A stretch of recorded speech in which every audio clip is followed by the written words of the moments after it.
So yesterday's video seemed to bring up a bit of a heated debate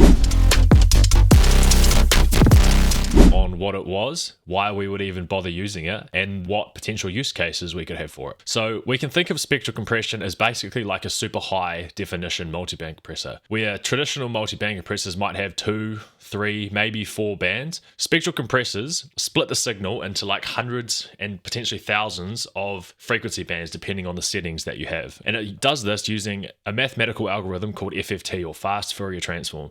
And basically FFT just converts a signal from the time domain to the frequency domain. So instead of looking at the waveform and how it changes over time, we're looking at the frequency and its amplitude at that specific moment. So what it does then is it then analyzes each band's level compared to the target threshold, and it only attenuates the bands that cross that threshold level. And the opposite is also true for upwards compression. So if a band sits below that threshold level, only the bands that are sitting below that threshold level will have upwards compression applied to them. So we can get super granular with how we compress sounds. So let's dive into a real life project here, and we'll actually break down a potential use case for spectral compression. So we've just got a super resonant saw wave here. And so we're going to look at how we can use spectral compression to tame those resonant frequencies. So this is what it sounds like before.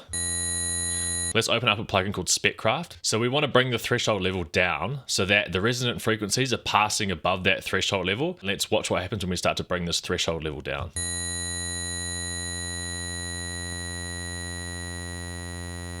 So let's open up span and let's have a look at what it's done. This is before, this is after. So we can hear that the integrity of the saw wave is kept intact, but we've just dropped those harsh frequencies down to almost completely gone. That's pretty cool. And that is a perfect use case for when we would use spectral compressors.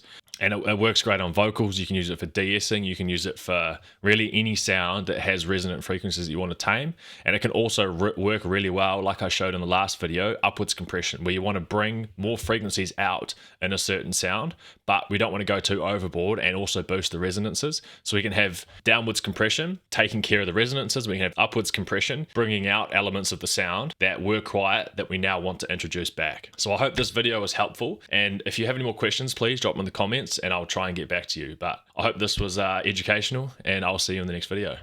Peace.